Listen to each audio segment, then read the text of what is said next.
आपकी इच्छाएं, आपके डिज़ायर, आपकी मनोकामनाएं, आपके सपने और आपकी चाहते ये कभी पूरे होंगे भी, कभी रियल बनेंगे भी, या सिर्फ आपके मन का एक ख्वाब बनकर रह जाएंगे? आज के इस वीडियो में आपको इसी का जवाब मिलने वाला है। हम सब की इच्छाएं होती हैं, डिज़ायर होते हैं, कई सारी चीज़ें हम अपनी लाइफ में करना चाहते हैं, उनमें से कुछ कर भी ले जाते हैं, पर कई सारी चीज़ें उसमें से छूट जाती है। उसके पीछे का रीज़न आपको आज की इस वीडियो में समझ में आएगा। और सिर्फ यही नहीं, कुंडली में एक ऐसा हाउस होता है जो कि आपकी डिज़ायर, इच्छाएं, मनोकामनाएं, चाहते इनके बारे में तो बात करता ही करता है, वो इस बारे में भी बताता है कि आपकी लाइफ में इनकम कितनी होगी, आपके प्रॉफिट कितने होंगे, आपको कितने ज़्यादा लोगों का सपोर्ट मिलेगा, आपका सोशल सर्कल क्या होगा, और सबसे बड़ी बात, आप लाइफ में कितना कुछ अचीव करने के लिए इस धरती पर आए हैं। और ये एग्जैक्ट साफ साफ आपको समझा देता है। और ये हाउस कोई और नहीं, आपकी कुंडली में आने वाला 11वां हाउस है। दोस्तों, 11वें हाउस को अगर आपने आज के इस वीडियो में समझ लिया तो कई सारे सवाल जो कि आपके सबकॉन्शियस में चलते रहते होंगे, उनका जवाब आज इसी वीडियो में ढूंढ डालेंगे।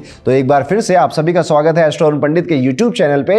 और यहां पर हम ज्योतिष, वास्तु, अंक ज्योतिष से रिलेटेड नॉलेजेबल वीडियोस आपके लिए लेकर आते रहते हैं, जो कि एक्यूरेट हैं, आपकी लाइफ से रिलेट करते हैं। तो बिल्कुल देरी मत कीजिए, बेल आइकन दबा दीजिए, चैनल को सब्सक्राइब कर लीजिए, क्योंकि यहां पर मिलती है आपको ऑथेंटिक ट्रू एस्ट्रोलॉजी की नॉलेज। चलिए अब हम अपने वीडियो को यहां से शुरू करते हैं। और सबसे पहले कुछ बेसिक्स आपको समझने पड़ेंगे कि ये 11th हाउस है क्या, ये क्यों इतना इंपॉर्टेंट है। पहले तो मैंने इसकी भूमिका आपके सामने रखी दी है कि 11th हाउस में आपकी इच्छाएं हैं, डिजायर हैं। ये हाउस बताएगा कि आपकी इच्छाएं, आपके डिजायर कभी पूरे होंगे भी, या फिर वो इस तरह से ही मन में आया कोई ख्याल, हाँ हो जाए तो अच्छी बात है, नहीं हुआ तो भी अच्छी बात है, वो इस तरह से ही एक विचार बनकर रह जाएगा। कुंडली में 12 घर है। सेकंड हाउस में आपकी इनकम डाल दी गई। वो इनकम जो आप मेहनत कर रहे हैं, आप रोज ऑफिस जा रहे हैं, आप रोज बिजनेस करने जा रहे हैं, या बिजनेस मीटिंग्स ले रहे हैं, कॉल्स ले रहे हैं, वो चीज़ें आपकी सेकंड हाउस में डाली गई। 6th हाउस में आपकी नौकरी, 7th हाउस में आपका बिजनेस, 10th हाउस में आपका प्रोफेशन, कर्म, ये सारी चीज़ें डाली गई। 11th हाउस 12वें घर से जस्ट पहले रखा गया, बहुत ज़्यादा सोच समझकर, क्योंकि अभी तक मैंने जितनी बातें आपको बताई, आपको लग रहा होगा बड़ा अच्छा घर है, बहुत अच्छी चीज़ें देता होगा। नहीं, इसको एक्चुअली में बहुत प्रॉब्लमेटिक घर बोला गया। पराशर ऋषि ने इसको बोला गया है कि यार इस घर में तो बहुत बहुत खराब चीज़ें हैं। बट आपने अभी तक मेरे मुंह से जो सुना उसमें कुछ खराब नहीं लग रहा होगा। लेकिन अगर आप थोड़ा डीप डाइव करेंगे, इसमें थोड़ा और गहराई में जाएंगे, तो आपको ये चीज़ समझ में आएगी कि ओके, हमारे जीवन में जितने दुख हैं, जितनी परेशानियां हैं, जितने कष्ट हैं, उसका कारण भी तो इच्छाएं ही तो हैं, डिज़ायर ही तो हैं। पप्पू से शादी करनी थी, पप्पू से शादी हुई नहीं, अब डिज़ायर पूरा नहीं हुआ, आप दुखी हो गए। गूगल में नौकरी चाहिए थी, वहाँ लगी नहीं, आपने बड़ी मेहनत करी IIT क्रैक करने में, IIM में जाने में, वो हुआ नहीं, तो क्या हुआ? डिज़ायर था, इच्छा थी, अब वो पूरा नहीं हुआ तो आप दुखी हो गए। तो यहाँ पे इस हाउस में ये चीज़ भी है, इस हाउस में आपका लालच भी है कि आप किस चीज़ के लिए ग्रीडी रहेंगे। तो आज के इस पूरे वीडियो को जब चल रहा होगा ना, तो आपको समझ में आएगा कि हाँ यार, मैं कहाँ लालची था। और यही हाउस एक्चुअली में समाधान भी बताता, जो बांधेगा वही खोलेगा, जो प्रॉब्लम दे रहा है वही सॉल्व करेगा। ग्रहों की अगर हम बात करें तो यही हाउस आपको ये भी बताएगा कि कहाँ से इच्छाएं पूरी होने वाली हैं। जब इच्छाओं का घर खत्म हुआ, तब 12वां घर आया कि अब मोक्ष की तरफ जाना है, मृत्यु की तरफ जाना है, इसको इच्छाओं को, डिज़ायर को खत्म करना है। यानी कि कोई भी व्यक्ति जो मोक्ष की बातें करेगा, अगर उसके मन में मेटेरियलिस्टिक थॉट्स रह गए, विचार रह गए, तो नहीं जा पाएगा वहाँ पे। इसको 11वें घर में ही छोड़कर जाना पड़ेगा, तब 12वें घर की शुरुआत होगी। तो ये हो गई थोड़ी फिलॉसफी की बातें। लेकिन थोड़ा और समझते हैं कि 11th हाउस में एक्चुअली में हमें आज समझना क्या है, सीखना क्या है, इंपॉर्टेंस क्या है इसकी, इसको हम समझेंगे। एक तो सबसे पहले आपके पास आपका चार्ट होना चाहिए, आपके पास आपकी कुंडली होनी चाहिए। अब कुंडली अगर आपके पास नहीं है तो आप जाइए होरोकॉस्मो ऐप में, ये iOS एंड्रॉइड दोनों में अवेलेबल है। इस तरह से का ये ऐप होगा, इसे डाउनलोड कर लीजिए, अपनी डेट ऑफ बर्थ फिल कर दीजिए, और फिर कुछ इस तरह की कुंडली चार्ट आपके सामने बनकर आ जाएगा। बस आज आपको इस पूरे वीडियो में इसी चार्ट की जरूरत है। सबसे पहले दोस्तों ये समझिए कि 11th हाउस पड़ेगा कहाँ पर। तो आपकी कुंडली का जो 11th हाउस है, जो 11वां घर है, वो ये है। देखिए यहाँ पे लिखा हुआ भी है, आपके डिज़ायर, नेटवर्किंग, इनकम गेन्स, और हाँ, ये बड़े भाई बहनों का घर भी होता है। अब आपने अपनी कुंडली यूँ देखी, देयर इज़ अ पॉसिबिलिटी कि यहाँ पर कोई प्लैनेट बैठा हो, जैसे मार्स है, मरकुरी, या फिर किसी का राहु बैठे, किसी का केतु बैठ जाए। ठीक है, ये भी है कि यहाँ पर कोई प्लेनेट ना भी बैठा हो, ये हाउस पूरी तरह से खाली हो, ये भी पॉसिबल है। लेकिन अभी आपको इस तरफ ध्यान नहीं देना है। आपको बस ध्यान देना है कि इस हाउस में नंबर कौन सा लिखा है। 6 number, 7 number, 8 number, 9 number, 10 number, number क्या लिखा हुआ है। अब जो भी नंबर लिखा हुआ है, एक एग्जाम्पल मान लेते हैं, यहाँ पे 11 नंबर लिखा होगा, 1 से 12 तक ही कोई नंबर होगा। अब आप इस चार्ट को देखिए, 11 नंबर की राशि है कुंभ राशि, और इसके मालिक होते हैं शनि। तो शनि हो जाएंगे इस कुंडली की, जो मैं एग्जाम्पल आपको दे रहा हूं, 11वें घर के मालिक। ऐसे ही आपको अपने 11वें घर के मालिक को ढूंढ लेना है। एक एग्जाम्पल और कर लेते हैं जल्दी से। मान लेते हैं यहाँ पर आपके नंबर 3 लिखा हुआ था। अब 3 नंबर पे जाइए, 3 नंबर होती जेमिनी की, उसके मालिक होते हैं मरकुरी, बुध। तो आपको पता चल गया कि आपके 11वें घर के लॉर्ड कौन है, 11वें घर के मालिक कौन है। अब ये मालिक या ये प्लैनेट कुंडली में कहीं पर भी बैठ सकता है, हाँ, बस बाहर नहीं जाएगा, अंदर ही रहेगा। अब देखिए, अब ये प्लैनेट किस हाउस में बैठा जाकर, क्या ये 4th हाउस में बैठा, क्या ये 10th हाउस में बैठा, क्या ये 1st हाउस में बैठा, क्या ये 7th हाउस में बैठा या 9th हाउस में बैठा जाकर, ऐसे आपको देखना है। अब एक एग्जांपल और ले लेते हैं। सपोज यहाँ पे नंबर 7 लिखा हुआ है, तो शुक्र इसके मालिक हो जाएंगे। देखिए लिखा हुआ है। अब शुक्र इसके मालिक हो गए, तो हमें देखना है कि किस हाउस में बैठा है शुक्र। अच्छा, हाउस हमेशा फिक्स होते हैं। यहाँ पे मैंने सारे हाउसेस के नंबर लिख दिए हैं। इन नंबरिंग से जो कि आपकी कुंडली में से कंफ्यूज मत होइएगा। हो सकता है कि यहाँ पर 8 लिखा है, यहाँ पे 9, यहाँ पे 10 लिखा हो। 10 नंबर लिखा है, ये राशि का नंबर है, पर ये है तो 2nd हाउस हमारा, ठीक है, इतना हमें ध्यान रखना है।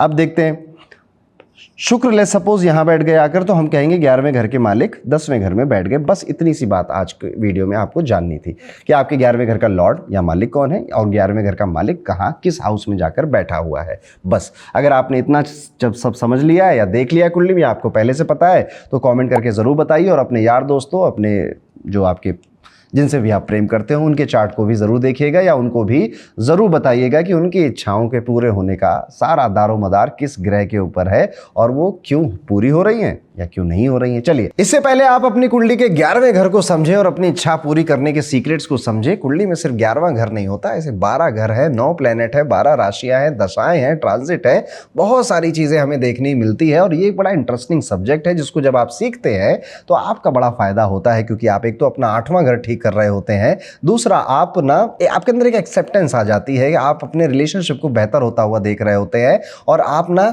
एक वो व्यक्ति बन जाते हैं ग्रुप में जो कि बड़ा इंटरेस्टिंग है। आप वो व्यक्ति बन जाएंगे जिससे ना लोग बात करना चाहेंगे कि मेरी कुंडली देख लो, मेरे बारे में बता दो। इस तरह की चीज़ें आपसे लोग चाह रहे होंगे। इवन अगर आप में से कई लोग चाहें तो इसके लिए आप इनकम भी इससे जनरेट कर सकते हैं। तो आपको ज्योतिष ज़रूर सीखना चाहिए, फिर चाहे वो अपनी पर्सनल ग्रोथ के लिए हो, एक हॉबी के लिए हो, एक क्यूरियोसिटी के लिए हो या फिर इनकम के लिए ही क्यों ना हो। और इसी के लिए अकल्ट गुरुकुल आपके लिए लेकर आया है एस्ट्रोलॉजी मेंटरशिप प्रोग्राम। ये प्रोग्राम मेरे साथ और आपके साथ चलता है 4 से 5 महीने। हम लोग साथ में हर हफ्ते मिलते हैं, कई घंटों के लिए बातें करते हैं, ज्योतिष को पढ़ते हैं एक स्ट्रक्चर वे में, एक पूरे सिलेबस की तरह, और बहुत सारा फन करते हैं, हंसी मजाक करते हैं, बहुत ज़्यादा ऐसी बातें करते हैं जिससे कि आपको अपनी लाइफ में ज़्यादा क्लैरिटी मिलने लग जाती है। तो ये सब्जेक्ट आपको ज़रूर सीखना चाहिए और इस प्रोग्राम में आपको ज़रूर आना चाहिए। डिस्क्रिप्शन में आपको इसका लिंक मिल जाएगा, उसको फिल कर दीजिएगा, मेरी टीम आपसे कॉन्टैक्ट कर लेगी और आप तक पहुंच जाएगी। अब आते हैं वापस से अपने टॉपिक पर। अगर आपने कुंडली देखी और आपको पता चला कि आपके 11वें घर के मालिक पहले घर में बैठे थे, तो बड़ी सिंपल है ये चीज़।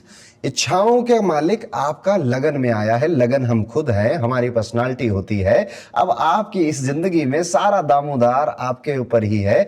आप जो चाहेंगे वो कर सकते हैं, आप जैसी इच्छाएं चाहेंगे वैसी इच्छाएं पूरी कर सकते हैं। लेकिन इन इच्छाओं को, इन डिजायर को पूरी करने में आपको एक तो अपनी पर्सनालिटी का बहुत ध्यान देना पड़ेगा, क्योंकि आपके सारे प्रॉफिट, सारे गेन, सारे इनकम सोर्सेज, चाहे वो जैसे भी, चाहे आप एक जॉब के लिए हायर हुए हो, चाहे आपने कोई बिजनेस कर रहे हो, आप एक्टर हो, मॉडल हो, आपकी पर्सनालिटी जितनी खूबसूरत है उतनी ही अच्छी आपकी इनकम है, उतने ही ज्यादा आपके डिजायर पूरे हो रहे हैं। और यहाँ पे खूबसूरत से बिल्कुल मतलब नहीं है कि आप बढ़िया मेकअप लगाकर सुंदर और जिम जाकर बढ़िया 6 पैक्स बना रहे हैं। आपकी फिजिकल बॉडी तो आपकी पर्सनालिटी का हिस्सा है, उसे तो अच्छा और हेल्दी होना ही चाहिए, बट आप बात कैसे करते हैं, आपके विचारों का लेवल कैसा है। आप देखिएगा, अट्रैक्शन जो होता है ना, हर बार सिर्फ सामने वाला सुंदर है इसलिए नहीं होता है। कई बार सामने वाले के पास कोई स्किल है, उसके बात करने का तरीका है, उसके विचारों का जो करंट है, जो उसके थॉट्स है, जो विचार है, उनसे भी अट्रैक्शन होता है, लोग उन्हें भी पसंद करते हैं। तो जब पर्सनालिटी की बात आ रही है तो यहाँ पर पूरी ओवरऑल आपकी पर्सनालिटी, जिसमें आपके लुक्स के साथ साथ आपकी जो सॉफ्ट स्किल्स है उनका भी बहुत बड़ा रोल है, बहुत बड़ा इंपॉर्टेंस है। और आप देखिएगा, आपकी मैरिज से लेकर आपकी जॉब, आपकी बिजनेस, जिन जिन चीजों ने आपको कुछ अच्छा दिया है, कहीं ना कहीं उसकी शुरुआत आपकी एक बेहतर पर्सनालिटी या किसी पर्सनालिटी के ट्रेड की वजह से ही होनी चाहिए या हुई होती है। ये एक one of the most powerful position में से एक है। मतलब लाइफ में पैसा, अपॉर्चुनिटी और ग्रोथ सीधा आसमान से नहीं गिरेगी आपके लिए, बल्कि अगर आपने अपने व्यक्तित्व को अच्छा बना लिया तो उसके थ्रू जरूर आ जाएगी। यहां पर साथ ही साथ आपको बहुत ज्यादा जरूरत पड़ेगी अपने नेटवर्क्स की, अपने कनेक्शंस की। किसी किसी से आज आप लड़ाई मत करिएगा, दुश्मनी मत करिएगा, बैर मत करिएगा, न जाने वो व्यक्ति कब आपके काम आने वाला है। इसलिए अगर आपका 11th लॉर्ड फर्स्ट हाउस में है तो आपको बड़ा ध्यान देना चाहिए कि आप नेटवर्क अपना स्ट्रांग बनाएं। अब इसमें भी आपको इतना दिमाग लगाना है कि किससे नहीं बनाना है, किसके साथ बनाना है। तो कोई अच्छे स्ट्रांग पावरफुल, या फिर आपको लगता है कि यार मेरे दोस्त है अच्छी कंपनियों में काम कर रहे हैं, उनके बर्थडे पे उनको विश कर दिया करिए, इससे नेटवर्क अच्छा बनता है। उनको कभी कभी याद कर लिया करिए, इससे नेटवर्क अच्छा बनता है। 11वां घर खुद ही गेन्स इनकम और नेटवर्क का हाउस होता है, और जब इसका कनेक्शन पहले घर से या फर्स्ट लॉर्ड के साथ या पहले घर में जाकर ये बैठ जाए तो ये सारी चीजें डायरेक्टली आपकी पर्सनालिटी से तो जुड़ी गई हैं। ऐसे लोग नेचुरली थोड़े नोटिसेबल भी होते हैं। आप देखना कि ये कहीं पर भी जाएंगे, लोग या तो इनको याद रखेंगे या फिर इनसे कनेक्ट करना चाहेंगे, या फिर इनकी बातें लोगों को इंटरेस्टिंग बहुत लगेगी, और उसी वजह से इनकी लाइफ में तरक्की होती है या ग्रोथ होती है। राइट लोग राइट टाइम पे आपको मिल जाएंगे, इसलिए इनका ग्रोथ ज्यादातर सोलो नहीं होता है बल्कि ग्रुप नेटवर्क लोगों की वजह से ज्यादा होता है। एक और रिलेटेबल चीज आपको फील होगी, इनको अंदर से बड़ा बनना होता है। नॉर्मल लाइफ इन्हें सेटिस्फाई ही नहीं करती है। इच्छाएं बड़ी बड़ी, गोल्स बड़े बड़े, ये उन लोगों की तरफ अट्रैक्ट होते हैं जो ऑलरेडी कुछ अचीव कर चुके होते हैं। इसलिए आप देखिएगा ये बहुत ज्यादा खूबसूरती या सुंदरता के पीछे नहीं भागेंगे, चकाचौंध के पीछे नहीं भागेंगे, बट अगर सामने वाले ने कुछ अचीव किया है, कुछ उसने हासिल किया है, ये उनकी तरफ बहुत अट्रैक्ट हो जाते हैं, ये उनसे बात करना चाहते हैं, उनकी सर्कल में रहना चाहते हैं। और यही सेम चीज इनके साथ भी हो रही होती है। फाइनेंशियली भी अगर आप देखेंगे तो इनका पैटर्न बिल्कुल स्ट्रेट है, सैलरी टाइप नहीं है। ये मल्टीपल सोर्स बनाना चाहते हैं इनकम के, साइड इनकम भी चाहिए, थोड़ा बिजनेस भी करेंगे, फ्रीलांसिंग भी कर दी कहीं पर, पब्लिक डीलिंग में भी कोई रोल अपना निभा दिया इन्होंने। इस तरह से ये मल्टीपल सोर्स ऑफ इनकम बनाकर, क्योंकि इनकी बहुमुखी एक प्रतिभा है ना इनके व्यक्तित्व के अंदर, उस बहुमुखी प्रतिभा के जरिए ये अपना धन योग खुद बनाते हैं। अगर हम इन्हें सेल्फ मेड मैन या सेल्फ मेड वुमेन कह दें, कोई बड़ी बात नहीं है। इन लोगों का ऑरा कुछ ऐसा ही होता है। कभी कभी ये लोग ओवर कॉन्शियस हो जाते हैं और अपनी इमेज को लेकर इनको लगता है कि यार लोग क्या कहेंगे, लोग क्या सोचेंगे, कैसे मुझे देख रहे होंगे, कैसे मुझे परसीव कर रहे होंगे, और इसी चक्कर में आप कई बार पीपल प्लीजर बन जाते हैं। स्पेशली अगर आपके 11वें घर के मालिक कोई सॉफ्ट प्लेनेट है, जैसे जुपिटर है, मरकुरी है, मून है, तो आप पीपल प्लीजर बन जाएंगे, और बस यही आपकी गलती है। इसी चैलेंज से तो आपको बचना है। आपको पीपल प्लीजर नहीं बनना है, आपको अपनी बातें दिल खोल कर करनी है। जो ऑथेंटिक है, जो असली है, उसे लोग पसंद करेंगे। स्पेशली जब आपको ये लगने लग जाए कि किसी को अगर मैं खुश नहीं करूंगा तो मेरा ये काम रुक जाएगा, इस तरह के फीलिंग आने लग जाए ना, आप समझ जाना कि आप गलत जा रहे हो, वो काम ज्यादा दिन लंबा नहीं चलने वाला है। इवन रिलेशनशिप में भी आप ना सिंपल लव स्टोरी नहीं चाहते हैं। ये पार्टनर के साथ ग्रोथ, स्टेटस, एक्सपोजर, पार्टनर भी इनका थोड़ा अचीव करे, कुछ वो भी थोड़ा एम्बिशियस हो, इस तरह का एक पार्टनर रिक्वायरमेंट होती है इनको अपनी लाइफ में। अब मिलेगा या नहीं मिलेगा वो बात की बात है, वो और कहीं से देखा जाएगा, पर रिक्वायरमेंट या विचार इन्हीं सारी चीजों से है। और एक्चुअली में कई बार इनको अच्छे पार्टनर जब मिल जाते हैं जो कि एक्चुअली में इनके साथ कंधे से कंधा मिलाकर जिंदगी की जो लड़ाइयां वो लड़ रहे होते, तो इनके फाइनेंशियल गेन्स बहुत ज्यादा होते हैं। एक और हिडन पैटर्न आपको देखने को मिलेगा कि कभी कभी कंपैरिजन ट्रैप में भी ये बहुत जल्दी फंस जाते हैं। उसको देखा, वो कर ले गया, यार मैं नहीं कर पाया, उसके पास ये है, मुझे भी ये चाहिए था, इस वजह से आप डिसैटिस्फाइड हो जाते हैं। 11वें घर में क्योंकि इच्छाएं हैं, और इच्छाएं सिर्फ आपको नर्क के द्वार में डालने आई हैं, दुख देने आई हैं, परेशान करने आई हैं। क्योंकि यहां पर जब इंसान की इच्छाएं बिल्कुल ना हो, वो सबसे ज्यादा सुखी है, सबसे ज्यादा सुकून में है वो। पर ऐसा नॉर्मली होता नहीं है। हम सब इंसान हैं, मेरी भी बहुत सारी इच्छाएं, आपकी भी होंगी। तो इसमें बस आपको वो बैलेंस खोजने की जरूरत है। ओवरऑल अगर आप देखेंगे तो इस प्लेसमेंट में एक चीज बड़ी क्लियरली साफ हो जाएगी कि आप लोग कुछ नहीं करोगे तो भी लोग आएंगे, साथ देंगे, आपका सपोर्ट करेंगे और आपको आगे ले जाएंगे।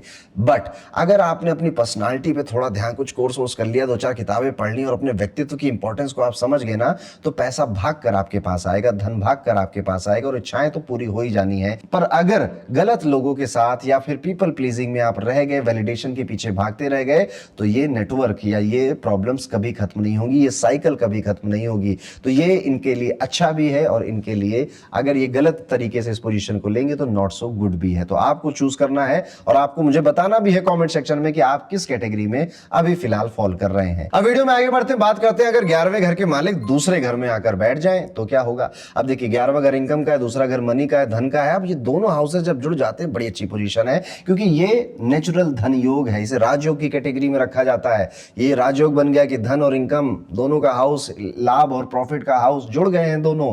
अब इसमें आपको धन मिलेगा, पैसा मिलेगा, इच्छाएं समय से पूरी होंगी, टाइम से पूरी हो जाएंगी। बस हाँ कोई मेलेफिक ना आ जाए या शनि की दृष्टि इन हाउसेज में ना आ जाए, तो आपका कम्युनिकेशन भी अच्छा होगा, फैमिली भी डायरेक्टली आपके काम में इन्वॉल्व हो सकती है, या फैमिली का बहुत सपोर्ट आपको अपने काम में देखने को मिलेगा। ऐसे लोग अक्सर या तो एक स्टेबल या थोड़ा स्टेब्लिश्ड बैकग्राउंड से आते हैं, या फिर जिसे आप कहते हैं ना कि रिसोर्सफुल फैमिली से आए हैं, जिन्होंने इनको अच्छी स्कूलिंग कराई, अच्छे कॉलेज में भेजा, अच्छे दोस्त मिले, या अच्छे ट्रांसपोर्ट का सब कुछ बढ़िया था इनका।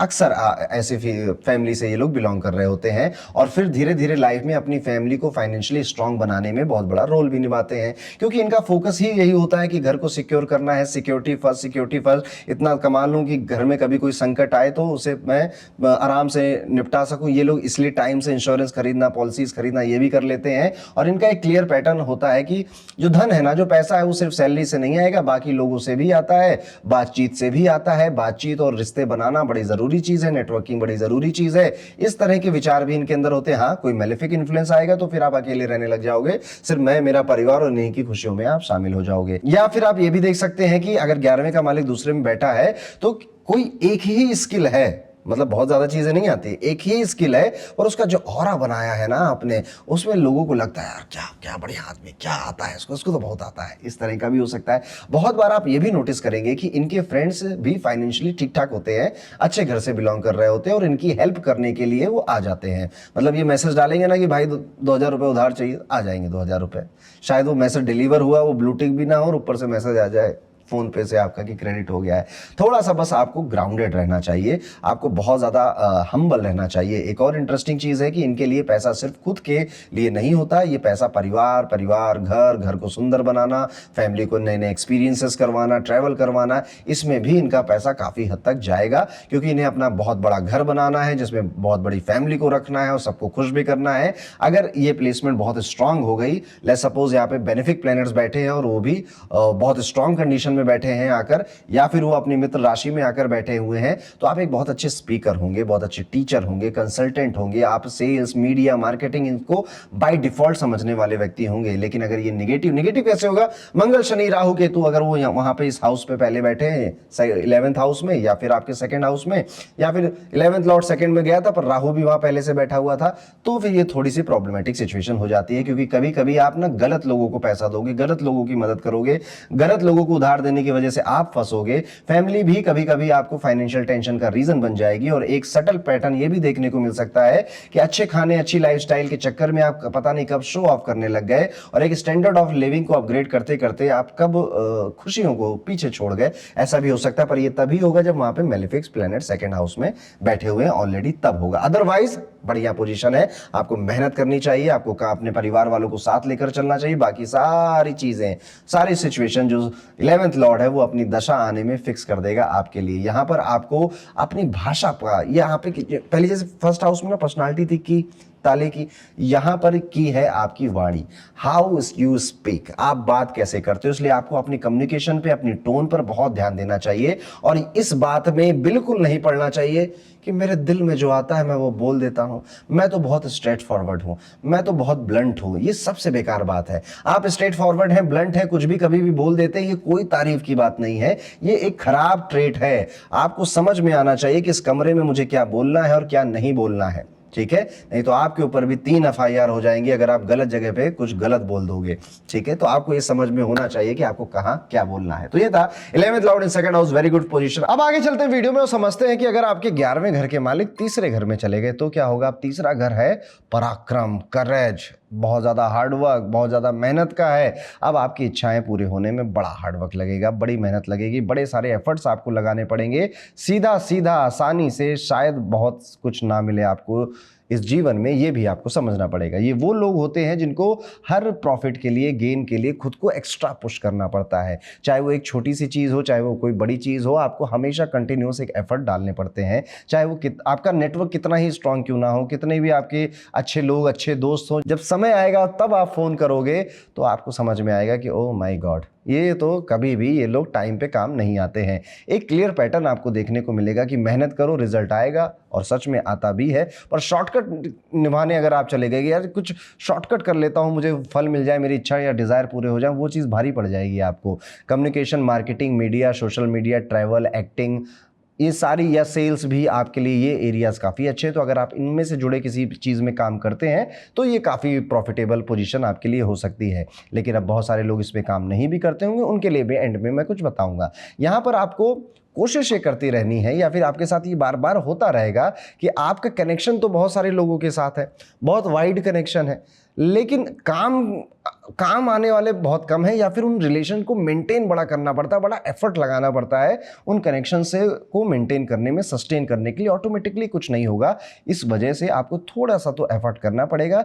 और अच्छे और बुरे लोगों में किनके साथ आप समय बिता रहे हो, क्या वो सच में कभी काम आएंगे या फिर सब ऐसे ही हैं, ऐसे ही हैं। यहाँ पर सिबलिंग एक बहुत इंपॉर्टेंट रोल प्ले करता है आपकी लाइफ में। अगर आपका कोई सिबलिंग है, स्पेशली अगर कोई यंगर सिबलिंग है, तो उनके साथ आपकी जो बॉन्डिंग है वो काफ़ी बेहतर हो सकती है। और अगर यहाँ पे मेलेफिक प्लैनेट देख लेगा तो वो बॉन्डिंग मिक्स्ड इक्वेशन की तरह हो जाएगी, कभी अच्छी थी अब अच्छी नहीं है, ऐसा भी हो सकता है। या तो आपको बहुत सपोर्ट मिलेगा, या फिर आपको लगता रहेगा कि यार सब कुछ मुझे ही करना पड़ता है, मैं ही करूँगा तभी कुछ होगा, कोई नहीं आता मदद करने में। और 11th लॉर्ड इन 3rd हाउस, सच में कोई नहीं आता मदद करने में। एक इंटरेस्टिंग चीज़ ये है कि ये लोग रिस्क लेने से ना डरते नहीं है, पराक्रम है ना। अब इच्छा पूरी करने के लिए करेज तो दिखाना पड़ेगा आपको, 3rd हाउस मिला है आपको।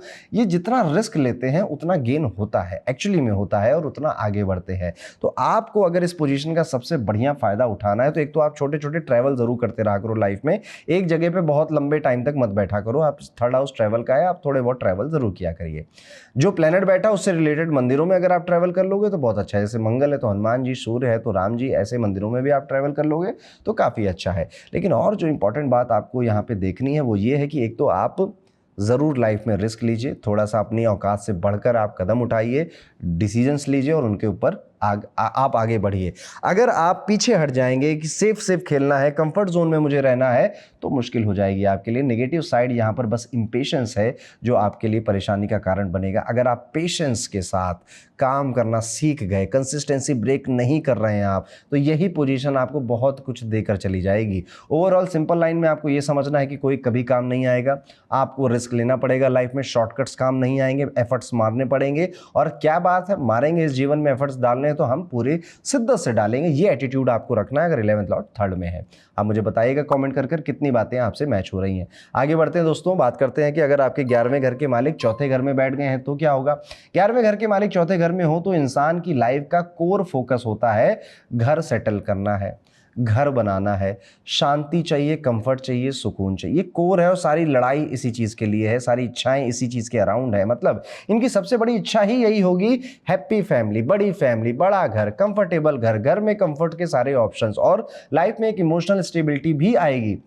ऐसे लोग चाहे कितना भी कमा लें, जब तक घर का एनवायरनमेंट ठीक नहीं होता सेटिस्फैक्शन नहीं आता है। यानी कि इनकी फैमिली का जो सुकून है वो इनके सुकून से डायरेक्टली लिंक है। यहाँ पे गेन्स भी बड़े इंटरेस्टिंग तरीके से आते हैं। Property, real estate, vehicles, family के एसेट्स या घर से रिलेटेड काम, जैसे इंटीरियर डिज़ाइनिंग, आर्किटेक्चर, इन सब से रिलेटेड काम अगर आप कर रहे हैं तो वेरी गुड, यहाँ पे उससे आपका फाइनेंस आएगा, आपके गेन्स आएंगे, प्रॉफिट आएंगे। लेकिन मैंने कई बार देखा है जब 11वें घर का मालिक चौथे घर में बैठ जाता है, एक तो आपकी माता जी के डिजायर बहुत सारे हो सकते हैं कि यार बउआ घुमाने नहीं लाए, घुमाने ले चलो हमको, ये इस तरह के माता के भी डिजायर होने भी क्यों नहीं चाहिए, और आपको पूरे भी करने चाहिए। इन सब में बेनिफिट आपको ये मिलता है कि बहुत बार आप देखोगे कि ये लोग अपने घर को अपग्रेड करना चाहते हैं, बेटर हाउस, बड़ा घर, बेटर लाइफस्टाइल, बेटर कंफर्ट, थोड़ा लग्जरी साइड भी होता है। मदर या फैमिली भी कुछ ठीक ठाक काम करने वाली आपको मिल सकती है, पर ज़रूरी नहीं है, क्योंकि आमतौर पे ऐसा मैंने ज़्यादा होते हुए नहीं देखा है। पर हाँ, ठीक ठाक ही देखा है, बहुत ऐसे इन्फ्लुएंशियल नहीं देखा है।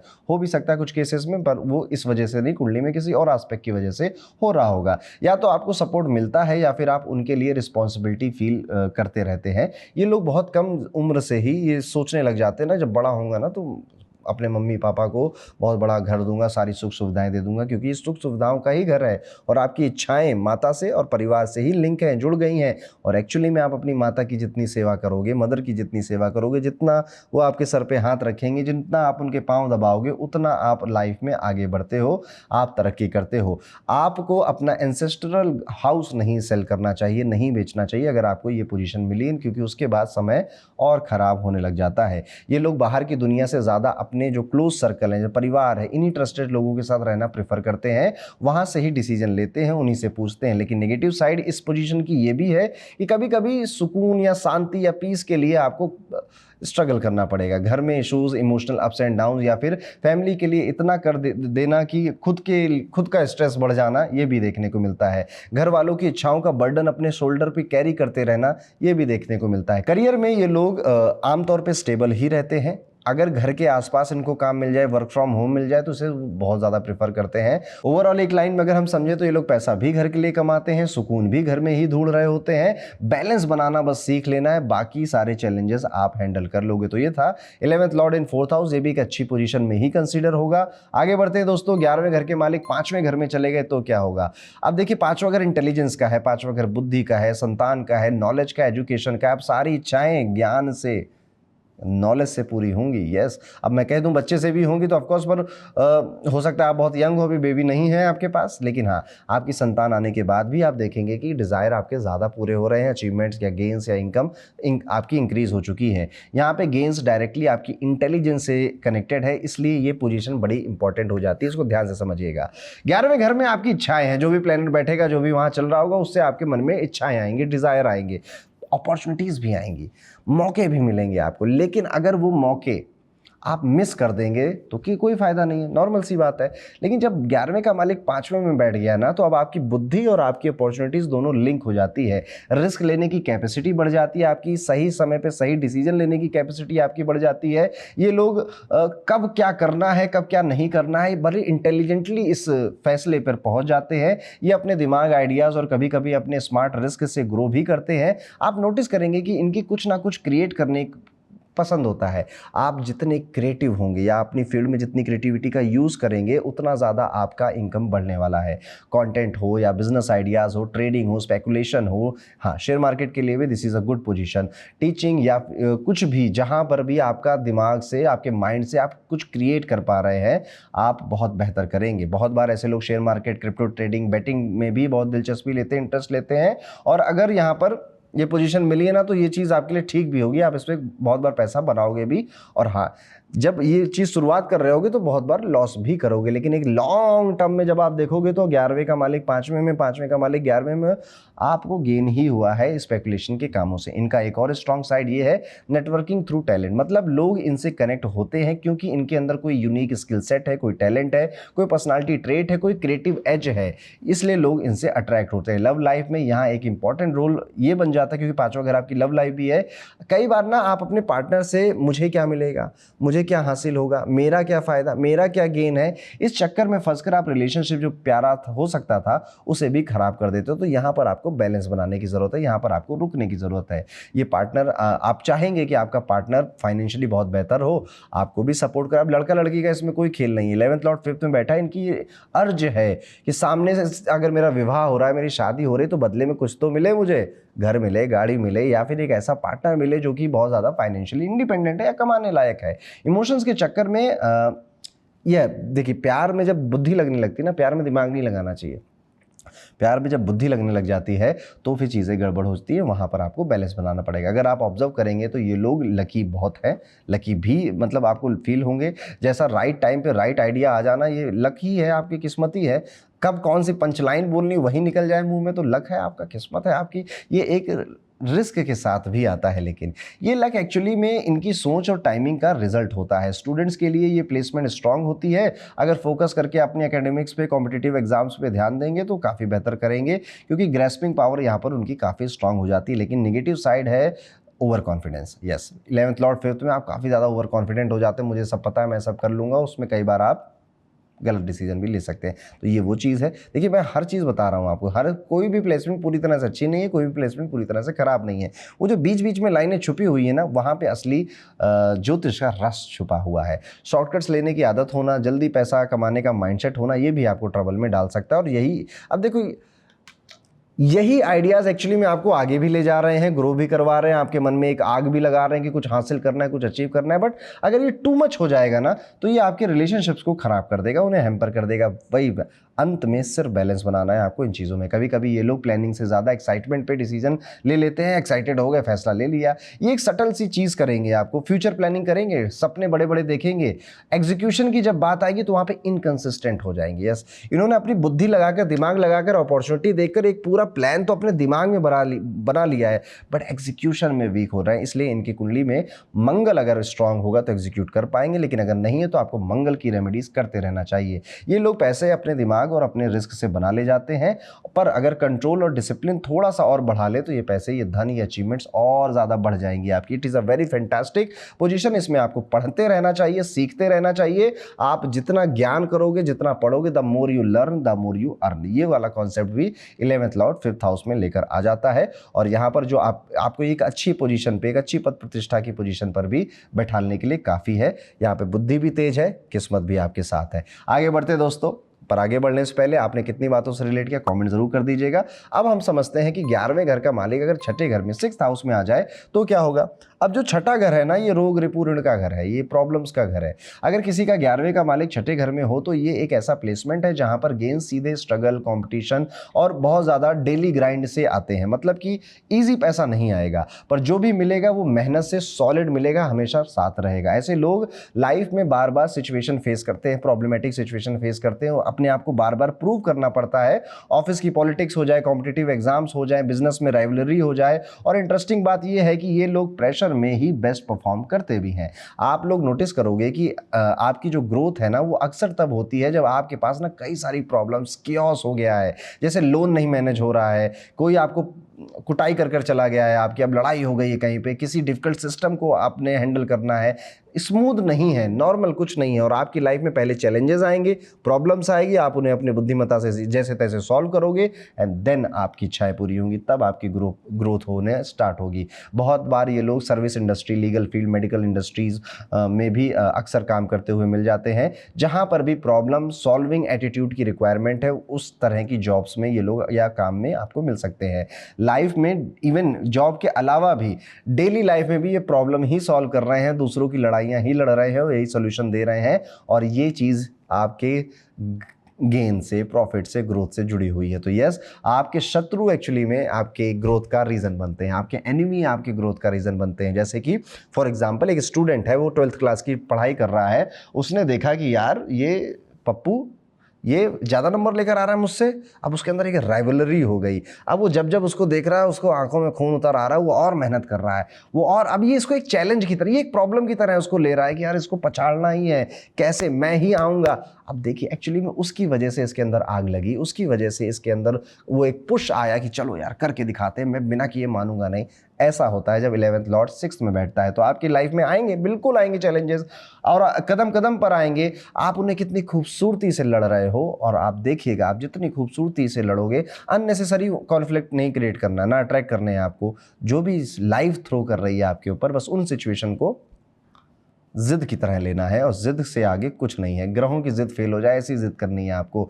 बस स्ट्रेस नहीं लेना, अपनी हेल्थ नहीं खराब कर लेनी है, अपने फाइनेंशियल्स नहीं बर्बाद कर लेने हैं। बस हाँ, एक हेल्दी कंपटीशन आपको लोगों के साथ या सिचुएशंस के साथ फील करना पड़ेगा। इवन इनको कई बार लाइफ में लोन्स भी लेने पड़ते हैं। अब वो मेडिकल इमरजेंसी की वजह से हो, कोई इच्छा पूरी करने की वजह से हो, घर लेने की वजह से हो, कई सारे रीजंस हो जाते हैं। छोटे छोटे लोन्स भी ये लोग बहुत सारे लेते हैं, और इस वजह से इनकी सेविंग्स नहीं हो पाती है। तो यहाँ पर 11th लॉर्ड अगर 6th में बैठा है तो आपके ना अब क्या हुआ, डिज़ायर बढ़ गए कि प्रॉब्लम हो रही है। 6th हाउस प्रॉब्लम का, प्रॉब्लम हो रही, घर बहुत छोटा है, चलो बड़ा लेते, कैसे लेंगे, लोन ले लेते, कितना लेंगे, बहुत बड़ा लोन लेंगे, अब मिल गया गलती से अगर लोन, अब उसे रीपे भी तो करना पड़ेगा, उसमें इश्यूज आएंगे। तो बहुत ज़्यादा लोन के चक्कर में अपने दिमाग लगाइएगा। लोन अगर ले रहे हैं तो बहुत दिमाग लगाइएगा कि अगर जॉब नहीं रही तो कैसे पे करेंगे, ये सोचकर आप लोन लीजिएगा। रिलेशनशिप में भी अगर देखेंगे तो थोड़ा प्रैक्टिकल, थोड़ा ट्रांजैक्शनल अप्रोच आ जाता है। मतलब हेल्प तो करेंगे, पर मुझे क्या मिलेगा, रिटर्न में क्या मिलेगा, इस तरह की बातें भी करेंगे। अगर आप विद्यार्थी हैं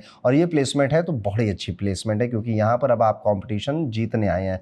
आपकी इच्छा आई है प्रॉब्लम के घर में, यानी कि आप अब अपनी एक तो अगर प्रॉब्लमेटिक सिचुएशन, कंपटीशन जैसी सिचुएशन है तो उसमें जीतेंगे, क्योंकि 11th हाउस जीत का भी है, विक्ट्री का भी घर है। बार बार शायद आपको अटेम्प्ट लेने पड़े, एक अटेम्प्ट में ना हो, और आपको जब तक वो एक जुनून नहीं आएगा तब तक शायद वो सॉल्व भी ना हो। मैं सिर्फ स्टूडेंट्स के लिए नहीं कह रहा हूँ, दूसरे लोगों के लिए भी कह रहा हूँ। लाइफ में प्रॉब्लम सभी की आ जाती हैं। 11th लॉर्ड 6 में बैठा है तो उनके बाद उनको जब सॉल्व करोगे तभी आपकी लाइफ में आगे ग्रोथ होगी। यहाँ पर आपको ना अपने साथ साथ, अब देखो अभी आपको सुनने में थोड़ा गड़बड़ लग रहा होगा कि ये क्या हो रहा है, पर इसका बहुत अच्छा सा एक मैं आपको वो देता हूँ आंसर कि आप इसको हैंडल कैसे करो।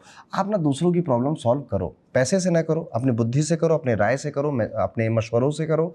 आपके लाइफ में अगर कोई प्रॉब्लमेटिक या कोई प्रॉब्लम इंसान है, जेन्युइनली अपने दिल से उसकी हेल्प करने की कोशिश करिए, पैसे से मत करिए, बस बाकी सारी चीज़ों से कर दीजिए। आप देखिए आपका लक कितना स्ट्रांग हो जाएगा। पर हाँ, जवानी के कुछ दिनों तक तो स्ट्रगल करना पड़ेगा, क्योंकि आपके निमित्त में ये है, और उस स्ट्रगल के बाद ही आपकी सुनहरी सुबह आएगी। तो ये है 11वें घर के मालिक अगर छठे घर में आ गए तो क्या होता है। अब वीडियो में आगे बढ़ते हुए बात करते हैं, अगर 11वें घर का मालिक 7वें घर में आकर बैठ जाए। अब 7वां घर स्पाउस का है, बिजनेस का है, बिजनेस पार्टनर्स का है। अगर किसी का 11वें का मालिक 7वें घर में होता है तो ये एक ऐसा प्लेसमेंट है जहां पर आपका प्रॉफिट, आपके गेन्स, आपको जितना भी लाभ होने वाला है लाइफ में, वो लोगों के थ्रू होगा, दूसरों के थ्रू होगा। स्पेशली आपकी शादी के बाद, आपका जब स्पाउस आपकी लाइफ में आएगा, उसके बाद आपके फाइनेंशियल गेन्स होंगे।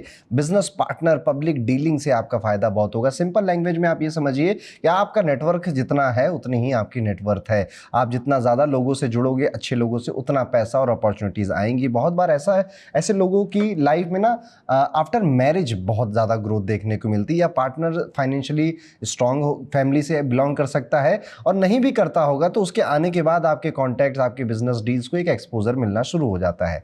बिजनेस साइड स्ट्रांग होती है जब मतलब अगर आप व्यापार करना चाहते हैं तो आप बिल्कुल कर सकते हैं, पोजीशन आपको बिल्कुल फेवर करती है, आप व्यापार करें, बिजनेस करें। जॉब से ज़्यादा आपको पार्टनरशिप या फिर क्लाइंट डीलिंग, व्यापार, बिजनेस करना, जैसे वो क्या होते हैं पार्टनरशिप बिजनेसेस करना, इसमें आपको फ़ायदा हो सकता है। ये पब्लिक डीलिंग का भी हाउस है ना। तो 11वें का मालिक जब 7वें में आया तो आप चाहो या ना चाहो आपको लोगों से मिलना पड़ता है, लोगों के सामने आना पड़ता है, पब्लिक से डील करना पड़ता है, और यही आपकी ग्रोथ का कारण बनता है। आप ऑब्जर्व करोगे कि ये लोग नेचुरली ना समझ लेते हैं कि कौन कैसे रिएक्ट करेगा, किससे कैसे डील करना है, किसको कैसे समझाना है। ये स्किल इनको बचपन से मिलती है, और इसका ये एडवांटेज ये अपनी लाइफ में, अपने करियर में स्पेशली ज़रूर उठाते हैं। लेकिन यहाँ पर एक इंपॉर्टेंट कैच ये भी है कि कभी कभी ना ये लोगों पे बहुत ज़्यादा डिपेंडेंट हो जाते, बहुत ज़रूरत से ज़्यादा उन पर डिपेंडेंट हो जाएंगे।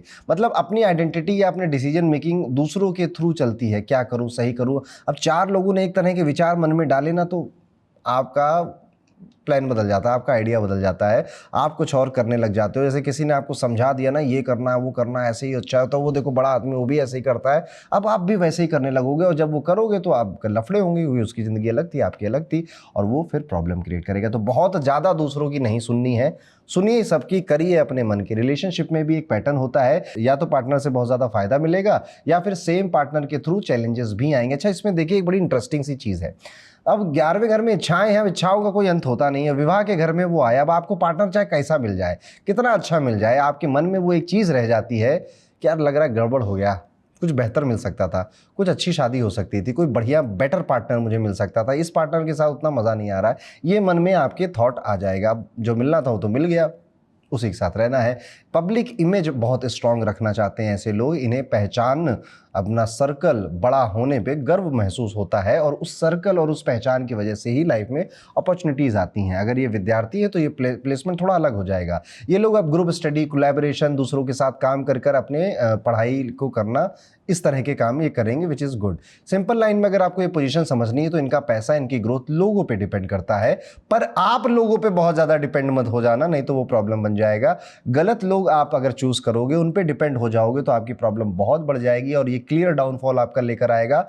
और अगर आप, और ये चीज़ होती है इनके साथ, इसीलिए मैं कह रहा हूँ 11th लॉर्ड 7th में है तो आपको अपने बंदे, अपने आसपास के लोग बहुत क्लेवर, बहुत समझदारी से चूज करने चाहिए, अदरवाइज वो डाउनफॉल लेकर आते हैं आपकी लाइफ में। आगे बढ़ते हैं दोस्तों, पहले तो ये बताइएगा कि कैसा लगा 11th लॉर्ड 7th हाउस, कितना रिलेट हुआ। आगे बढ़े, 8वें घर में चले। अब ये भी बड़ी इंटरेस्टिंग पोजीशन है। 11वें घर का मालिक 8वें घर में चला जाए तो ये प्लेसमेंट थोड़ा इंटेंस हो जाता है। यहाँ पर गेन्स सीधे अनप्रिडिक्टेबल सोर्सेस से आएंगे, सडन इवेंट्स होंगे लाइफ में, हिडन चीज़ों से आपको फायदा होगा। मतलब पैसा कभी एकदम अचानक से आ गया, रुक गया, बच गया, अब अचानक से फिर कभी चला भी गया। एक फिक्स पैटर्न नहीं है यहाँ पर कुछ भी। ऐसे लोगों की लाइफ में अप्स एंड डाउन्स लगे रहते हैं। कभी एक डील से बड़ा फायदा हुआ, वो एक समय था हम ये कर रहे थे वो कर रहे थे, और एक आज का समय कुछ भी नहीं बचा। इस तरह की एक्सट्रीम सिचुएशंस आपकी लाइफ में आएंगी। तो ये एक जर्नी बड़ी अप एंड डाउन वाली है। बहुत बार ये लोग इंश्योरेंस, रिसर्च, अकल्ट, ज्योतिष, इन्वेस्टिगेशन या फिर इवन मेडिकल क्षेत्र में भी आपको काम करते हुए मिल सकते हैं, या फिर कुछ ऐसा हिडन सा काम कर रहे हैं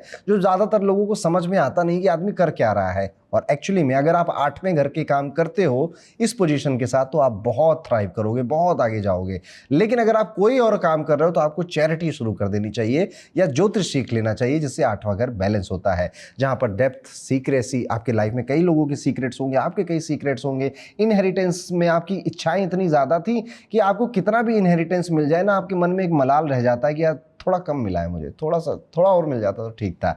ये लोग दूसरों के सीक्रेट समझने में बड़े एक्सपर्ट्स होते हैं। उन्हें अच्छा काफ़ी प्राइवेट रखते भी हैं। अगर किसी ने दिल की बात इनको बताई है तो काफ़ी प्राइवेट रखते हैं। अगर आप कोई ऐसा काम कर सके जिसमें आपको दूसरों के सीक्रेट से बड़ा फ़ायदा होता है, गेन होता है, थोड़ा दिमाग लगाइएगा, वो काम आपके लिए बना है। लेकिन यहाँ पर चैलेंज भी उतना ही ज़्यादा स्ट्रांग है। फाइनेंशियल स्टेबिलिटी एक तो बड़ी मुश्किल होती है, उसे मेंटेन करना। हो सकता है कि प्लानिंग आप खूब करें लेकिन सडन गेन्स के साथ सडन लॉसेस भी आपके लगे हुए हैं। रिलेशनशिप में भी ट्रांसफॉर्मेशन होता रहता है। डीपली अटैच हो जाएंगे रिलेशनशिप में, फिर एकदम से ब्रेकअप हो जाएगा। मिडिल ग्राउंड ही नहीं है कहीं। हेल्थ और मेंटल स्ट्रेस एक साथ चलता रहता है, यानी हेल्थ के इश्यूज, मेंटल स्ट्रेस होना, काम भी करना है, इन सारी चीज़ों को आपको एक साथ बैलेंस करना पड़ता है, ध्यान रखना पड़ता है। ओवर थिंकिंग आपकी सहेली बन जाती है और अनसर्टेनिटी आपका दोस्त बन जाता है। स्टूडेंट्स के लिए भी ये प्लेसमेंट काफ़ी बहुत ज़्यादा अच्छी नहीं है, लेकिन हाँ अगर आप रिसर्च ओरिएंटेड किसी काम में है तो काफ़ी अच्छी है पोजीशन आपकी। कुल मिलाकर अगर आपका 11वें घर का मालिक 8वें में बैठा है ना, तो ये तकलीफ देगा, ये प्रॉब्लम देगा, ये लाइफ में ना स्टेबल फील होने नहीं देगा। जब जब आपको लगेगा कि मैं स्टेबल हो रहा हूँ, कुछ ऐसा होगा कि आपकी वो स्टेबिलिटी छीन जाएगी और आप कंटिन्यूअस एक ऐसे डर में या फिर एक ऐसे विचार में रहेंगे कि कभी कुछ स्टेबल होगा भी या नहीं। इसलिए जब 11th लॉर्ड 8th हाउस में चला है तो 8वें घर से जुड़ा हुआ काम कर लीजिए, सबसे अच्छा है। नहीं कर पा रहे हैं अगर आप, तो 8वें घर में अकल्ट है, ज्योतिष है, 8वें घर में साधना है, आयुर्वेद है, 8वें घर में आपकी चैरिटी है। इनमें से कोई एक चीज़ पूरी उम्र अपने साथ करिए, वो एक्टिविटी बार बार करते रहिए ताकि आपका 8वां घर बैलेंस्ड हो जाए। 11वें घर के मालिक अब 9th हाउस में हम इनको लेकर चलते हैं, भाग्य के घर में लेते हैं। लाभ का मालिक भाग्य के घर में आ गया। देखो क्या होता है, अगर किसी का 11वें का मालिक 9th हाउस में आ जाता है तो ये लोग एक तो ये बहुत पावरफुल पोजीशन है। भाग्य और आपका धन, आपका प्रॉफिट जुड़ जाए तो इससे अच्छा और क्या हो सकता है। या आपका किस्मत की खा रहे हैं आप, भाग्य की खा रहे हैं आप। डायरेक्टली यहाँ पर आपका जो लाइफ में इनकम है, जो फाइनेंसेस हैं, वो आपके लक से जुड़ जाता है। अब लक के साथ साथ ये आपके टीचर से भी जुड़ जाता है। आप जितना इज्जत अपने टीचर की करेंगे, जितने क्लोज अपने टीचर के रहेंगे, उतना ज़्यादा आप आगे बढ़ते हैं। आपकी लाइफ में टीचर्स या मेंटर्स जब आते हैं या फिर आप हायर नॉलेज की तरफ जाते हो, आप ज़्यादा पढ़ने की तरफ जाते हो, तो आपकी लाइफ में तरक्की होने लगती है। सिंपल लैंग्वेज में ये लोग राइट प्लेस राइट टाइम वाली सिचुएशन पे बार बार पहुँच जाते हैं। सही समय पर सही काम शुरू करना, सही समय पे सही बंदा मिलना, सही समय पे सही सपोर्ट मिलना, सही समय पे सही अपॉर्चुनिटी मिलना इनकी लाइफ में अक्सर होता है, which is a very good thing. ऐसे लोगों को ट्रैवल करना चाहिए, विदेश जाना चाहिए, फॉरेन ट्रैवल करनी चाहिए। फॉरेन से पैसा भी आएगा आपका, विदेश वाले पैसा भी देकर जाएंगे आपको, इसलिए अपना काम धंधा आपको फॉरेन भी लेकर जाना चाहिए। पढ़ते ज़रूर रहना चाहिए और अपने टीचर्स के साथ टच में आपको रहना चाहिए, उनकी सम्मान आपको करते रहना चाहिए। ये एक स्पिरिचुअल फील्ड भी आपको देता है, आप काफ़ी स्पिरिचुअल धार्मिक भी आपको बनाता है। जब जब आपकी लाइफ में कुछ अच्छा होता है, बेहतर होता है, आप भगवान को सबसे पहले थैंक यू बोलते हो और अपनी प्रॉब्लम्स, अपने इश्यूज़ बहुत ज़्यादा आप अपने ईश्वर से, अपनी डाइटी से शेयर करते रहते हो। आप एक चीज़ और नोटिस करेंगे कि इनकी लाइफ में ना एक मेंटर या गुरु का रोल बड़ा स्ट्रांग होता है। कोई ना कोई गाइड ऐसा होता है जो इनकी पूरी डायरेक्शन बदल देता है और इनकी ग्रोथ को एक्सेलरेट कर देता है। इनका बिलीफ सिस्टम बहुत स्ट्रांग हो जाता है। ये जो मान लेते हैं उस पर चलते हैं और पता नहीं कैसे उसे अचीव भी कर लेते हैं। इनकी अपॉर्चुनिटी, ये खुद अपॉर्चुनिटी के मैग्नेट हैं, इनके पास खुद अपॉर्चुनिटी आएगी क्योंकि ये सही समय पर सही जगह पहुंच जाना है। एक अच्छा, अब इतनी अच्छी अच्छी बातें हो गई हैं, अब एक कैच भी सुन लीजिए। कभी कभी आप ना सिर्फ लक पे डिपेंड नहीं हो पाएंगे, आपको एक्शंस लेने पड़ेंगे, आपको काम और मेहनत भी करनी पड़ेगी। ओवर आइडियलिस्टिक मत बनिएगा, प्रैक्टिकल ही रहिएगा। किस्मत का सहारा मिला है, बहुत अच्छी बात है। फादर या फादर फिगर के साथ आप मिलकर काम कर पाए तो बहुत अच्छा है, बहुत प्रॉफिट होता है, बहुत गेन होता है। अगर आप विद्यार्थी हैं, 11वें का मालिक 9वें में लेकर बैठे हैं, तो हायर एजुकेशन की तरफ जरूर जाना चाहिए। कॉम्पिटेटिव एग्जाम्स या नॉलेज बेस्ड जो फील्ड्स हैं, ये लोग या आप लोग शाइन ही करोगे उसमें। ट्रैवल भी लाइफ का एक बहुत इंपॉर्टेंट पार्ट है। ट्रैवल करिए, विदेश जाइए, घूमने जाइए, जब भी आपका मौका मिले, जब भी धन हो आपके पास, जितना आप अपने आप को एक्सपोज करेंगे बाहरी दुनिया से उतनी आपकी ग्रोथ बढ़ेगी। सिंपल लाइन है। इनका पैसा और सक्सेस लक, नॉलेज और राइट गाइडेंस से ही आता है, टीचर्स के थ्रू, मेंटर्स के थ्रू आता है। लॉन्ग ट्रैवल या फिर बहुत ज़्यादा एक्सपोजर जब ये अपनी लाइफ में इंक्लूड करने लग जाते हैं तो वहाँ आता है। इनके पास काफ़ी पोटेंशियल होता है और उस पोटेंशियल को एक्चुअली में ये यूज़ नहीं कर पा रहे होते क्योंकि इनको कंपैरेटिवली चीज़ें थोड़ी इजी वे में मिल रही होती हैं। दैट इज़ वाई वो उतना हार्ड पुश नहीं कर पाते और अपने आप को भगवान का लकी बच्चा कहकर खुश हो जाते हैं। तो ये है 11th हाउस लॉर्ड अगर आपके 9th हाउस में बैठ जाए तो क्या होगा। अब चलते हैं 11वें के मालिक अगर 10वें में चले गए हैं, 11th लॉर्ड इन 10th हाउस, तो क्या होगा। सबसे पहले तो ये एक पावरफुल प्लेसमेंट है। अगेन अब आपका कर्म और आपका प्रॉफिट, आपका गेन, आपकी अचीवमेंट जुड़ गए हैं। तो आप कर्म कर रहे हैं, गेन्स हो रहे हैं, कर्म कर रहे हैं, गेन्स हो रहे हैं, गेन्स हो रहे हैं तो और कर्म कर रहे हैं। इस तरह से ये दोनों हाउसेस कनेक्टेड होते हैं। ये एक पावरफुल पोजीशन है जहां पर gains directly career, status, public image से आते हैं। सिंपल लैंग्वेज में अगर मैं बताऊं आपको तो जितना काम बढ़ा उतना पैसा बढ़ा। ऐसे लोग लाइफ में ऐसे कुछ बहुत बड़ा करना चाहते हैं, नॉर्मल लाइफ में सेटिस्फाई नहीं होते हैं। इन्हें नाम चाहिए, रिकग्निशन चाहिए, पैसे चाहिए और लेवल भी चाहिए। आप नोटिस करेंगे कि इनकी नेटवर्किंग प्रोफेशनल होती है।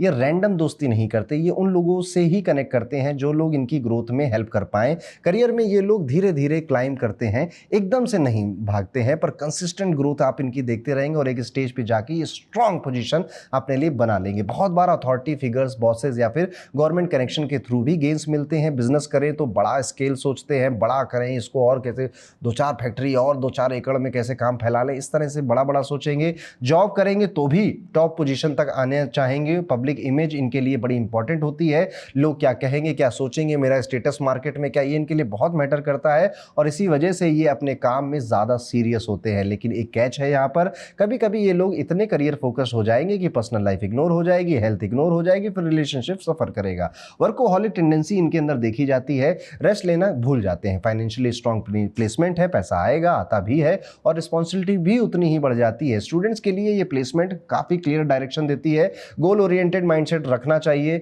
जो चाहते हैं वो इसी जिंदगी में मिलेगा, बस काम करते रह जाइए क्योंकि आपका प्रॉफिट आपका कर्म जुड़ा है। कर्म करो, फल मिलेगा, फल की चिंता मत करो। ये होगा 11th लॉर्ड इन 10th हाउस। सिंपल लाइन, इनका पैसा, सक्सेस, करियर और रेपुटेशन सब कुछ आपके काम से आएगा और वो भी अच्छे से आएगा, स्मूथली आएगा। ठीक है, बस आपको अपने रिलेशनशिप और अपनी पर्सनल हेल्थ को कॉस्ट, इसको नहीं रखना है आपको, इसको इग्नोर नहीं करना है, उसका भी ध्यान रखना है आपको। तो ये था 11th Lord 10th, again a very good position. अब आगे बढ़ते हैं, वीडियो में बात करते हैं 11वें घर के मालिक। 11वें घर में ही बैठ गए हैं। अगर किसी का 11th लॉर्ड 11th में ही है तो एक स्ट्रॉन्ग प्लेसमेंट है। सबसे पहले तो आपके डिजायर बहुत सारे होंगे, आपको बहुत कुछ करना है, बहुत कुछ एक्सपीरियंस करना है, वो मेटेरियलिस्टिक डिजायर ही होंगे। ये लोग ज़्यादा स्पिरिचुअल नहीं बन पाएंगे या जा ही नहीं पाते उस तरफ, क्योंकि इनकी ग्रीड या इनकी जो इच्छाएं हैं, जो इनकी चाहते हैं वो कम ही नहीं होती, खत्म ही नहीं होती हैं। वो बहुत ज़्यादा इसमें ही उलझे रहते हैं, उसी को अचीव करने में अपना प्रयत्न डालते रहते हैं।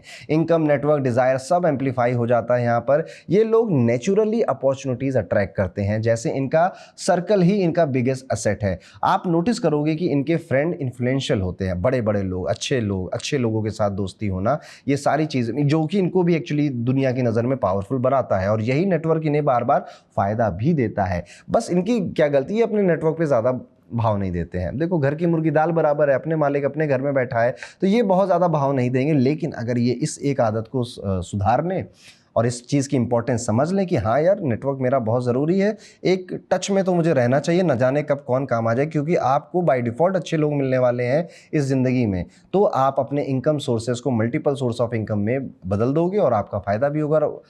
ना भी हो ना अगर ये चीज़, तो भी आप मल्टीपल सोर्स ऑफ इनकम बनाओगे ही। एक से मन ही नहीं भरता, अलग अलग चीज़ें चाहिए, क्योंकि पैसा ज़्यादा चाहिए, क्योंकि डिज़ायर पूरे करने हैं, स्ट्रॉन्ग डिज़ायर हैं आपके, तो आप मल्टीपल सोर्स ऑफ इनकम की तरफ चले ही जाओगे। ये छोटा सोचने वाले व्यक्ति होते ही नहीं है, बड़ा सोचते हैं और उसके लिए कनेक्शंस भी बनाते हैं, मेहनत भी करते हैं। लेकिन एक कैच यहाँ पर भी है, कभी कभी ये लोग ना ओवर सोशल अगर हो जाएंगे तो फिर गड़बड़ हो जाएगी। आपको ना देखो, 11th लॉर्ड 11th में बहुत ज़्यादा मन वैसे भी नहीं करेगा आपका लोगों से नेटवर्क बनाने का, कनेक्शन बनाने का।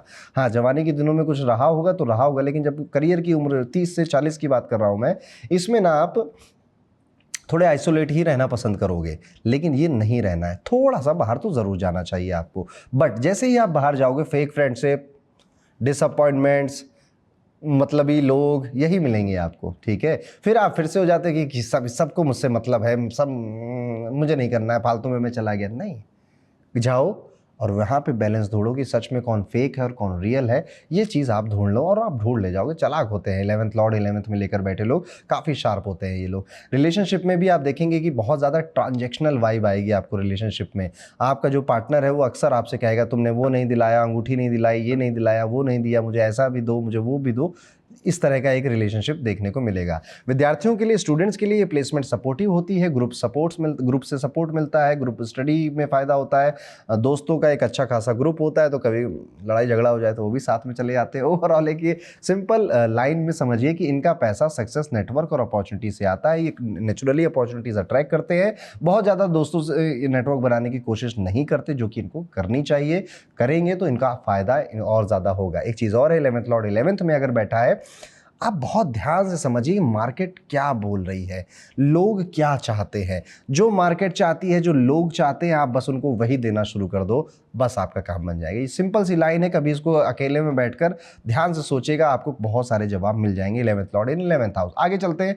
11वें घर के मालिक 12वें घर में लेके चले गए। अब ये आ गया इच्छाओं के बाद मोक्ष का घर। तो इच्छा का मालिक मोक्ष के घर में बैठा है, तो अब क्या होगा? अगर 11वें का मालिक 12वें में बैठ गया तो आपके एक तरफ से गेन्स हो रहे हैं, दूसरी तरफ से आपके एक्सपेंसेस भी हो रहे हैं। दोनों ही बराबर बराबर चल रहे हैं साथ में। पैसा आया, निकल भी गया। सिंपल लैंग्वेज में अर्न भी करेंगे पर सेव करने में टफ हो जाएगा। ऐसे लोगों की लाइफ में फॉरेन कनेक्शन बड़ा स्ट्रांग बनता है। अब्रॉड से इनकम आना, फॉरेन क्लाइंट बनना, ट्रैवल या फिर किसी ना किसी फॉर्म में आउटसाइड वर्ल्ड से लिंक बन जाएगा। बहुत बार ये लोग क्रिएटिव, स्पिरिचुअल या फिर आइसोलेटेड इन्वायरमेंट में काम करके पैसा कमाते हैं, जैसे कंटेंट क्रिएशन, हीलिंग, रिसर्च या फिर बैक एंड वर्क, जहां पर स्पॉटलाइट थोड़ी कम हो, मतलब पर्दे के पीछे रहने वाला। एक और स्ट्रॉन्ग पैटर्न आपको देखने को मिलेगा कि ये लोग दूसरों पे खर्चा कर देते हैं या अननेसेसरी एक्सपेंस इनके हो जाते हैं। यार पार्टी देनी है तो थोड़ा ज़्यादा दे दिए। कभी कभी क्या मोस्ट ऑफ द टाइम इनके डिसीजन ना इमोशनल बहुत होते हैं, कि यार ये हो, शादी हो रही है मेरी, अब एक ही बार शादी होती है तो एक काम करते हैं, सबको पार्टी दे देते हैं। अब उसमें ठंडन गोपाल हो गए उसी में, ऐसा भी हो सकता है। एक और खास बात है, अगर आप ना कभी कॉन्शियस होकर सोचिएगा, अकेले फ़ोन वोन बंद कर 10-15 मिनट सोचिएगा, आप जितना ज़्यादा हिडन सोर्सेस से पैसा कमा सके उतना कमाना चाहिए आपको। आप जितनी passive income, foreign deals, behind the scene work में रहें उतना अच्छा है आपके लिए। चैलेंज ये है कि फाइनेंशियल प्लानिंग स्ट्रांग बस कर लीजिएगा, वरना आया गया पता नहीं चलेगा कहाँ गया, ठीक है। इन लोगों को कोशिश ये करनी चाहिए कि अगर आपका कोई प्रॉफिट हुआ है, कोई गेन हुआ है, तो उसको किसी एसेट में डाल दो, अपने पास मत रखो आप, क्योंकि वो आपके पास है तो उसे जाना ही है। रिलेशनशिप में भी थोड़ा सा डिस्टेंस या सेक्रीफाइस का एक थीम आ सकता है। लॉन्ग डिस्टेंस रिलेशनशिप, इमोशनल एक गैप है अपने पार्टनर से और एक इमोशनल डिस्टेंस नज़र आता है, ये भी देखने को मिलता है। स्टूडेंट्स के लिए ये प्लेसमेंट थोड़ा डिस्ट्रैक्शन वाला भी हो सकता है कि फोकस बनाए रखने में दिक्कत हो रही है। एक डीप चीज़ ये है कि ये लोग स्पिरिचुअल ग्रोथ के थ्रू भी लाइफ में काफ़ी इंप्रूव करते हैं। जैसे जैसे अवेयरनेस इनकी बढ़ती है वैसे वैसे फाइनेंशियल क्लैरिटी भी आती है। सिंपल लाइन में इनका पैसा हिडन और फॉरेन सोर्सेज से आता है, पर अगर कंट्रोल और अवेयरनेस नहीं रखी तो सब कुछ हाथ से निकल भी जाएगा। इस पोजीशन में आपको, अगर आप विदेश चले गए हो तो आपको मेरी बातें ज़्यादा रिलेट नहीं होंगी। आप किसी एमएनसी में काम करते हो, घर से बहुत ज़्यादा दूर कहीं काम करते हो, तो भी मेरी बातें बहुत ज़्यादा रिलेट आपसे नहीं होंगी, क्योंकि आप रेमेडी कर रहे हैं जाने या अनजाने में। तो ये था दोस्तों, कैसा होगा 11वें घर के मालिक अगर 12वें घर में बैठे, और इसी के साथ हमारी ये पूरी सीरीज कंप्लीट होती है। अब जाने से पहले एक ऐसी बात जो आप सभी के लिए बड़ी काम की रहेगी। देखिए 11वां घर का जो लॉर्ड है ना, वो बड़ा इंपॉर्टेंट है। इससे रिलेटेड अगर आप कोई एक्टिविटी, कोई रिचुअल, कोई पूजा, कोई पाठ अगर आप कर सके तो आपको ज़रूर करना चाहिए। 11th house Lord in all houses. और मेरी तरफ से एक रेमेडी जो आपके लिए मैं देना चाहता हूँ, आपकी स्क्रीन के सामने लगी हुई है, दिख रही होगी आपको। इस चार्ट का स्क्रीनशॉट ले लीजिएगा, अपने पास रखिएगा और बस करने की कभी कोशिश करिएगा। हाँ, एक दिन में आपको रिजल्ट नहीं मिलेंगे, लंबा टाइम लगेगा, 3 महीने, 4 महीने, 5 महीने, 6 महीने हो जाने दीजिए, पर इसको करते रहिएगा। और फिर कभी किसी वीडियो के कॉमेंट सेक्शन में आकर मुझे बताइएगा कि कैसा लगा, क्या रिजल्ट मिला आपको। जाने से पहले एक बार आप सभी को रिमाइंड करा दूं कि हमारा एस्ट्रोलॉजी मेंटरशिप प्रोग्राम बहुत ही जल्दी शुरू होने वाला है। अब इसके लास्ट एनरोलमेंट ही बचे हुए हैं। डिस्क्रिप्शन में इसका लिंक है, जरूर फिल करिए और ज्योतिष को अपने जीवन में आने का एक मौका दीजिए। वैसे ज्योतिष जिसके पास जाना होता है वो पहुंच ही जाता है। और अगर आप मेरी बात सुन रहे हैं, आपके मन में भी अगर बहुत टाइम से है कि यार ये कला, ये विद्या, ये स्किल मेरे पास भी हो, तो out of hobby, out of personal habit, या फिर आपकी इनकम जनरेट करने की इच्छा क्यों ना हो, आपको ज़रूर एस्ट्रोलॉजी सीखनी चाहिए। डिस्क्रिप्शन में इसका लिंक आपको मिल जाएगा, उसको क्लिक करके फॉर्म भर दीजिएगा। मेरी टीम आपसे कांटेक्ट कर लेगी और फिर हम 4-5 महीने साथ में रहकर ज्योतिष सीखेंगे, एक स्ट्रक्चर वे में, एक फन वे में, एक ऐसे वे में जिसमें जैसा अभी तक आपने ज्योतिष नहीं सीखा होगा। और इसी के साथ इस वीडियो का अंत करते हैं। मिलता हूँ आपसे अगले वीडियो में, तब तक के लिए दोस्तों राधे राधे।